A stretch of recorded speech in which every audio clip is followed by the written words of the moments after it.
Hello friends, welcome back to At Home with Holly. My name is Holly. I'm so glad that you're here.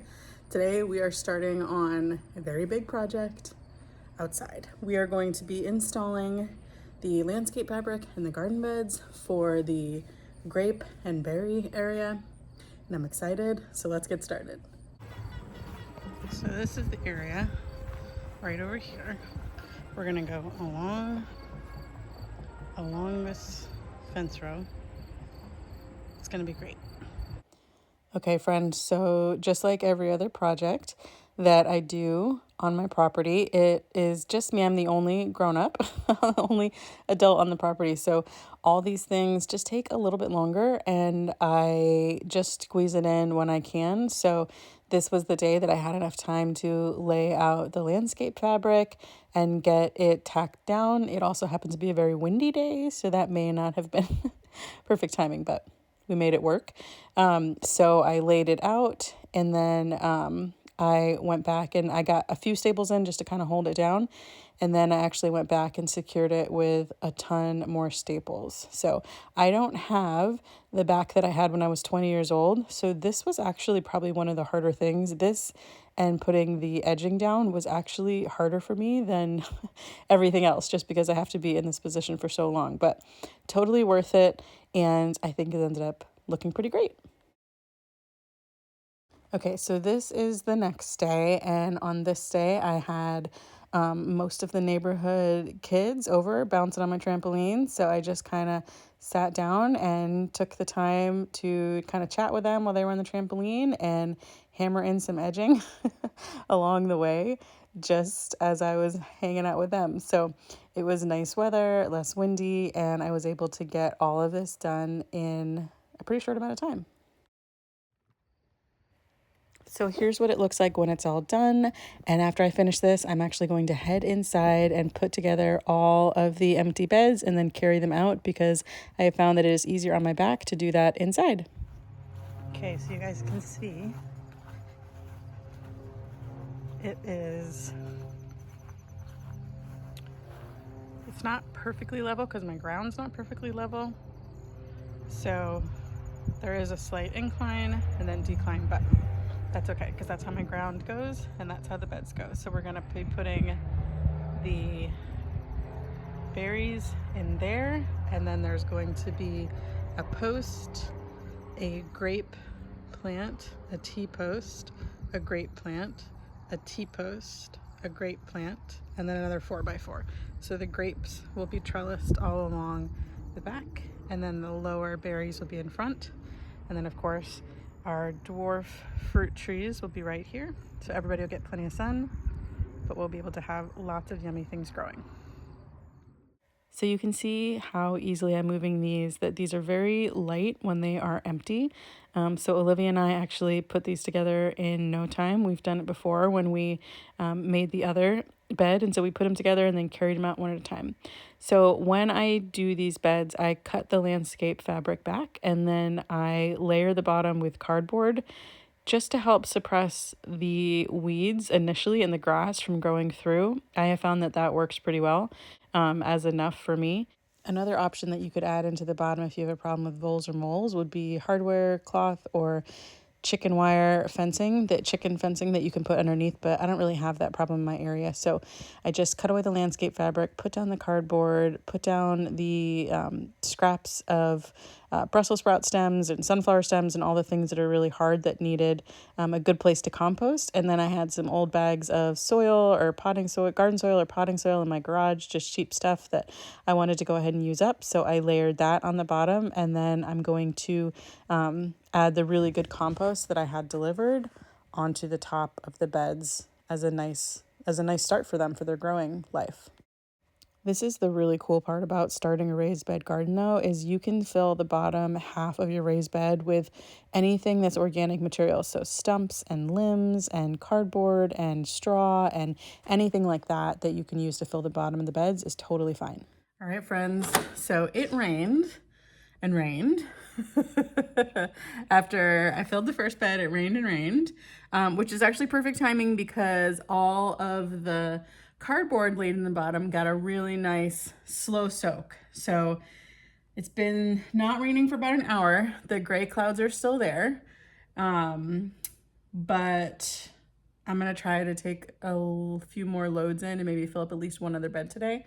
We'll see if the break continues. If not, we'll try again tomorrow. But let's take a look at what happened when the cardboard got rained on. Oh yeah, it's a nice good soak. So let's get some dirt.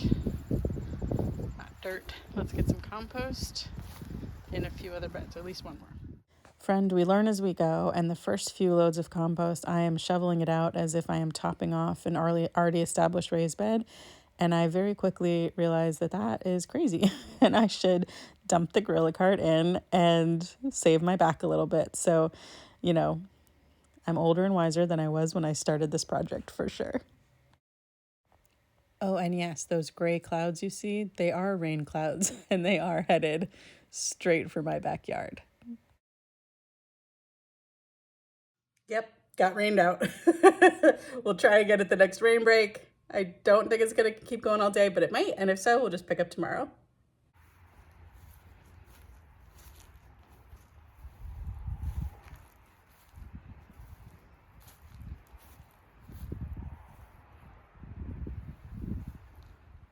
Okay, friends, it is day, I don't know, 3 or 4 of trying to fill these beds. It's super chilly, but it's not raining. So I think today I'm gonna try to knock out as much as possible. We've gotten 3 done so far. I'm gonna shoot for at least 1 or 2 more, but if we can get all 3, that would be better. So let's get to it. Friends, I swear the forecast said clouds all day, but no rain. Clouds, but no rain. All week, that's what it said. But as I was filling this, I felt the occasional drop and the occasional second drop and third drop, but I just kept filling because I was like, we're going to get this done. It's taken me 4 days. I'm going to get all these beds filled. And so I just kept going, and we actually finished filling the beds on this day. So it kind of worked out perfectly. Hey guys, it's starting to rain, but I think I got them all done. So here we go, let's take a look. We have all 6 beds filled with cardboard, yard scraps, and zoo brew compost. And that was some work, but we got it all done. Okay, so I brought the plants over here that we're going to be planting. So the goal is going to be, I think, I've got 6 blueberry plants, 2 of each kind, 3 kinds. So I think I'm gonna put 1, 2, same kind here, same kind here, same kind here. And then I have golden raspberries. There's 2 of them in these pots. And I think I'm gonna put them 1 in each side of this bed. And then I have 2 more beds, and I'm transplanting blackberries from the other side of the garden, and I'm gonna wait and see how many I have. So I'm either gonna use both of these beds for blackberries or 1 for blackberries, 1's gonna be for strawberries. I do have an extra bed in the garage that could go over there, and I just have to continue the landscape fabric. So I'm just gonna wait and see what the blackberries do, but for now, or how many there are. I mean, they'll multiply, so there's tons. But anyway, so right now, raspberries, blackberry, or strawberry, blueberry, and then we have 3 grape plants that desperately need to get in the ground. I hope I didn't kill them. I scratched them, and they're still green underneath, so technically they're still alive. So the goal is to go end post 4x4 grape plant, T-post for support, grape plant, T-post in between the 2 beds, grape plant, and then a 4x4 post at the end. That way there's a post, a plant, a post, a plant, all the way down the line. So I'm gonna lay these out in the beds, and we'll go from there. In case you're ever wondering whether your plants are dead or alive, when they look dead like this, you just take it and you scratch. And do you see that little bit of green? That means that it's still alive. Okay, so we're gonna put a 4x4 post right here, and it's gonna have wire There's going to be wire about 2.5 feet up and then 5 feet up. Well, I'll take you through that when we do it. So, post, grape, then post, golden raspberries, grape, 2 blueberries. I think these are the North Country blueberries. Then post, then 2 blueberries. These are the jelly bean type, jelly bean. Then grape, then pink lemonade blueberries for the last ones. Before I plant them, I'm just going to go ahead and check. I don't remember. I think these might get bigger. I know these are all like minier size, but these may get bigger. So I might put one of the North Country with one of the pink lemonade so that they all fit nicely in the bed. So I'm just going to look that up before we plant them, double check. But yeah, here we go. We're ready to get these things started. It's nice to have them all laid out so I can see where they're actually going to be. Okay, it's super windy, but I'll do my best. I've got all our supplies. I've got trifecta, I've got berry tone, I've got gloves, scissors, sulfur, a post tamper thingy, some weed fabric, humic acid. I did my research, and the North Country are regular size, but the jelly beans are the 1.5 foot ones, and the pink lemonades are huge. So I did pink lemonade, jelly bean, North Country, jelly bean, pink country. It's gonna be great. One thing that I love to do, especially when I'm establishing beds and I'm trying to make sure the weed bank stays down, is I like to put landscape fabric down and plant right into the landscape fabric. So you'll see me do that, especially on these beds with the blueberries. But I did go ahead and amend the soil with berry tone and lots and lots and lots of sulfur. You can see that these blueberries are red, and that is because they are suffering from being in these pots, and the sulfur is going to help them get their pH fixed and uptake all the nutrients. So lots and lots of amending.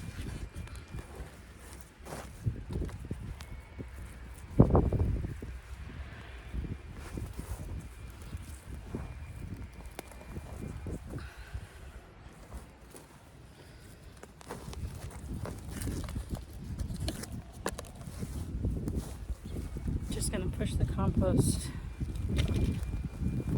back around so that it's buried to the same level that it was in its pot.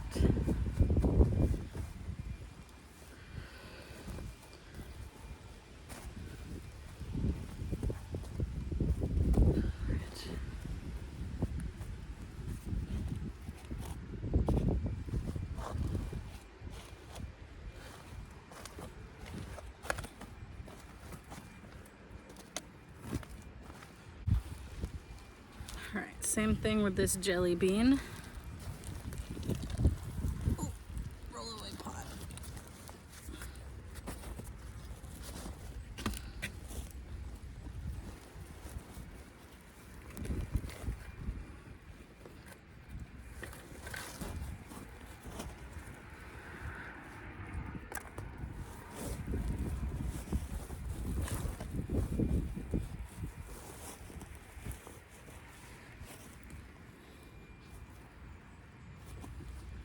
Got all those 2 in. Then we'll go ahead and water them in after we get in the next few blueberries.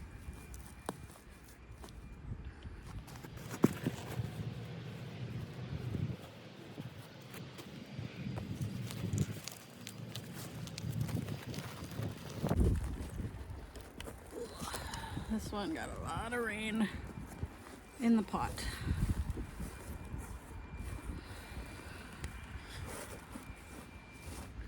I don't know if that one's gonna make it, but get him in here with some good compost. He's still alive.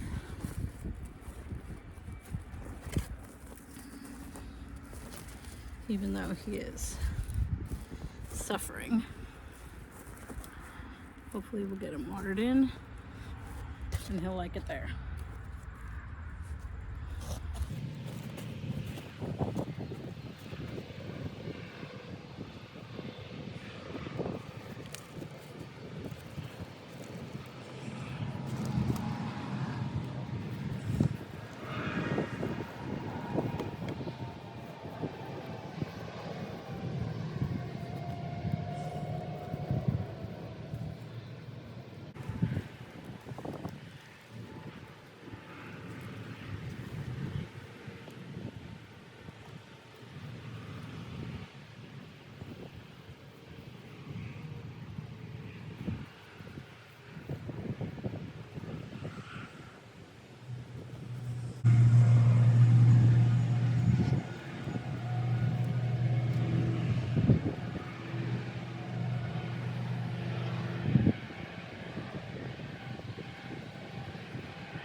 So these next two plants that are in these grow bags, I have had these for I think two seasons now, and they are golden raspberries, and they are so good. They're so good. They taste different than regular raspberries, and I don't know how to describe it other than they're just better. So I went ahead and got these guys out of their pots and into their new home. Okay, you guys, it's finally grape planting time. I must tell you that these grapes and blueberries and raspberries, they have all been suffering in some pots. Well, not the raspberries, but everything else has been suffering in some pots. So they needed to get in the ground like months ago. So I am doing the same thing that I do when I plant new baby trees in the ground. I am digging up the native soil. I am putting them in, burying them to the same line they were in their pots, and then I cut a little wedge out of a piece of cardboard, put it around the base of the plant so that weeds don't grow there, so it can soak up all the nutrients in the water. And then I put the native soil back around it, and sometimes I put the grass in upside down. And then I'll put compost around the top of it, leaving like a little donut shape around its neck so that it doesn't get choked out. And so I do that for each of my baby trees, and I'm doing it with the grapes as well.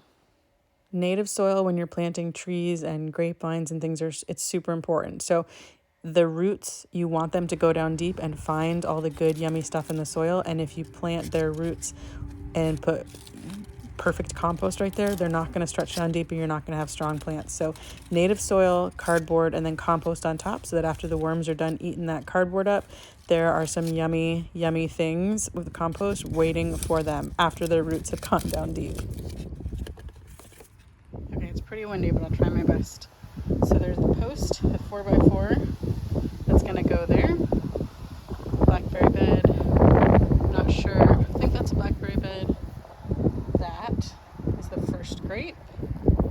It's going to be a T-post there. These are the golden raspberries. Another grape. Pink lemonade. Jelly bean. A post. North country. Grape. Jelly bean. Pink lemonade. And then the final post. And then the T-posts. I spray painted them purple. They're drying. And I'm going to go get a hose and water these guys in. Anytime I'm transplanting something, even if those gray clouds that keep threatening to rain are hanging over me, I always water it in because you want all of the air that's around the roots to be gone. And by going ahead and watering them in really deep, all the air pockets that you missed around the roots are going to be gone, and they're going to drink up and be happy and well-established plants. So I'm going to have to move this over a couple inches, but you can see that I tied a string between some posts to make sure that I lined up where our trellis is going to go. That grape is a little too far in front of it, so to fix that, I'm going to move this post just a couple inches over, and that should make all of the grapes be perfectly in line with this post, and I will know where to dig the holes for the T-posts and the 4x4s. But before any posts can go in, first we need to get our last berry over to its new home. So these blackberry plants have been in the corner of my already established garden. And when the asparagus plants fern out, they just kind of shade these plants out a little too much. So they were late putting their berries on, and I just think they're going to do much better over in the area where they can get full sun and be in their glory all that they want to be. So don't be afraid to move your plants. These are actually dwarf plants, and so they don't need trellising. They'll hold themselves up. Not today because they're going through transplant sadness, but normally they hold themselves up really well. And so I'm glad to have these over here. These are the thornless bushing variety. I think it's like buckle and berry or something like that. But anyway, I love these. And then we're going to get these watered in, and then we will be on to the next step in this berry grape area. Okay, so these are all the leftovers of a wheelbarrow full. I posted in my neighborhood group page, see if anyone wants some. And I've got these blackberries transplanted. Sorry for the wind. I'll do my best. Blackberries, grape, blackberries, all of the transplants that we did so far. So next up is setting the T-posts and the 4x4 posts at the end. Okay, y'all, this is what I did by hand. This is not going to work, so we're going to have to bring in some bigger equipment. Okay guys, I didn't film using the auger because it wasn't cute, but I am filling the holes with this foam stuff that is lighter and easier to use than bagged concrete. I did it for my mailbox post. It's pretty great, so just letting it finish expanding and then I'll fill in the hole. Got this thing nice and level. So we are good to go on the first post. Okay guys, I just want to come on here while we're watching this foam expand in an awesome science experiment that maybe concrete is what someone else would have used the bags of heavy concrete, and maybe that there's an argument that one is healthier than the other. I'm not sure. All I know is that it is just me and we're all doing the best that we can, and this was a lot easier for me to carry, so that's what I chose to use.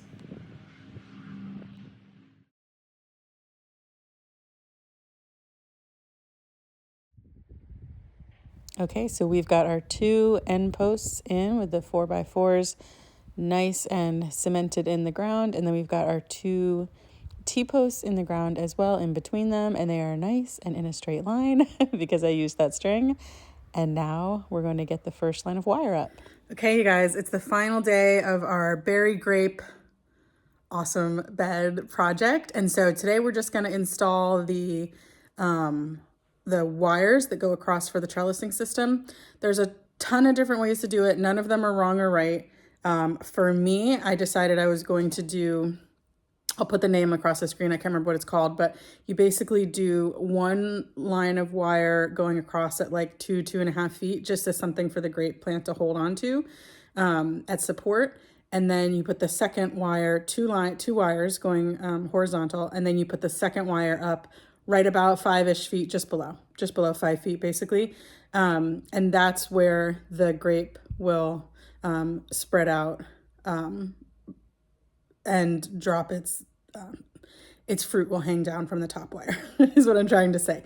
And so today we're going to be installing the actual wire that goes across the whole berry grape area. So I'm excited about that. It's crazy windy outside, so I don't want you guys, this has been a very windy, very long project. That's kind of what happens in fall here in Northwest Ohio, where I live, especially because I have such an open field area behind me. The wind just comes whipping through, a little bit of a wind tunnel. So I'm going to video, but I will try not to record all the winds. I might either talk over it or do something else. So let's get going outside. This is the last day, our final step, and then the whole thing will be put together. So let's get outside and get started. Well, after doing my research, there's tons of different ways, and I'm not saying one's better than the other, but the one that I wanted to try was one of these, what are they called? Like grip. I'll put the name of it and link the Amazon where I got them. They're fairly inexpensive on Amazon, and it comes with a whole bunch of these and the actual wire. And so the way that these work is it can only go through one way. So you push the wire through from the inside out, so it would be going across the grape trellis this way and go through the post and come out the other side. Well, it only goes that way. There's a like vice grip in there. You can't pull it back out. So over time, these wires start to sag from the weight and stuff. That's why we have T-posts every so often, but also you can grab a hold of this, you know, every couple of years and pull it through a little more and it'll stay tight, and it doesn't allow it physically to go back through. So it'll make more sense once I get it out there, but I wanted to put these out there for anyone that was like me and didn't want to have to deal with tightening stuff all the time. This one prevents it from slipping back through. So for demonstration purposes, I just cut a piece of wire so that you could see how it goes. All right, let's go get these outside on the trellis. Also, from the videos that I saw, I would recommend putting the wire through the post and actually putting it through this before tightening it against the wood, just in case you need to like twist it to get it through, because once it goes through straight, it's fine, but sometimes the little tip may catch on the vise. And so before you go through all the effort of attaching it and having it all tight, make sure you feed it through first, know this one's gonna work, and then screw it.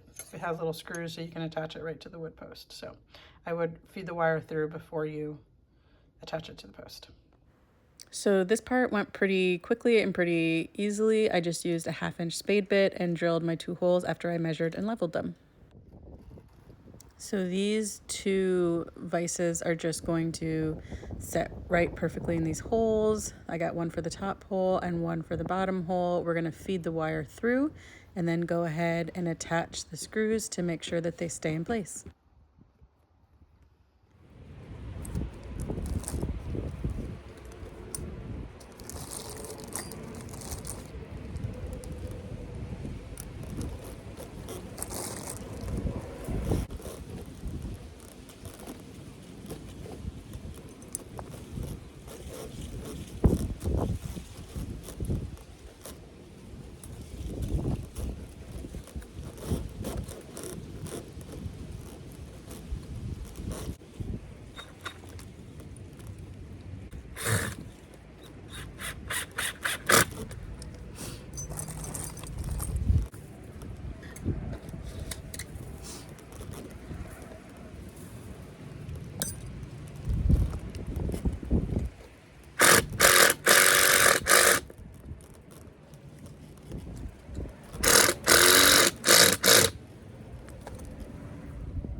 Okay, you guys, so I did run that wire all the way down to the other end, and just in case you're wondering how you're going to attach the wire to the T-post. You're going to use these T-post clamps. You can get them at any little hardware store or farm and fleet store, whatever you have, TSC.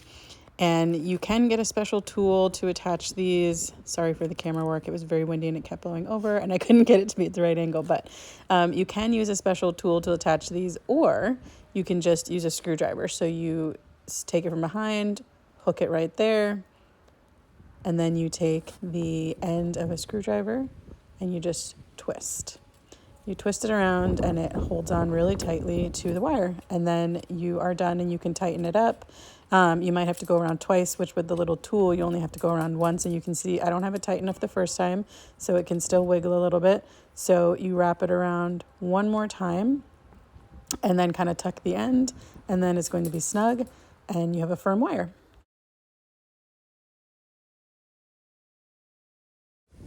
Okay, my friends, it's super windy, but I wanted to show you what we got done.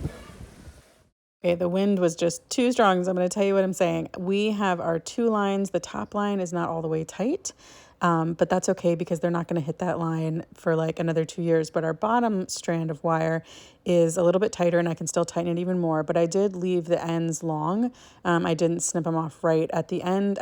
I'm not sure what I want to do, if I want to twist them or what I want to do. So I left them long to give myself some options.